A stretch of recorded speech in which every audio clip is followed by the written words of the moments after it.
السلام علیکم. د نن تازه خبر. پاکستان کې یو هلیکوپټر لویدلی دی. 2 پیلوټان او 2 عسکر مړه شوي دي. د پاکستان په ګلګت سیمه کې د یو پوځي هلیکوپټر لویدو پیښه کې 2 پیلوټان او 2 پاکستاني عسکر مړه شوي دي. د پاکستان د پوځ د ISPR مطبوعاتي څانګې اعلامیې له مخې د هلیکوپټر د تخنیکي ستونزو له امله نن یکشنبه ډسمبر 28مه د مرغومي ومه د ګلګت بلتستان سیمه کې لویدلی دی. پوځ په اعلامیه کې راغلی دی چې هلیکوپټر په سیمه کې د پاکستان د یوه وژل شوي عسکر د انتقالولو لپاره تللی و چې سقوط یې کړی دی. د پاکستان د پوځ مطبوعاتي ادارې د معلوماتو پر اساس په دغه پیښه کې هلیکوپټر هم له منځه تللی دی.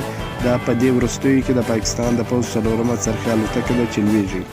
که مو ویډیو خوښه سوې ویډیو در سره لایک کړئ، چینل در سره سبسکرایب کړئ، ویډیو د نورو ملګرو سره هم شیر کړئ.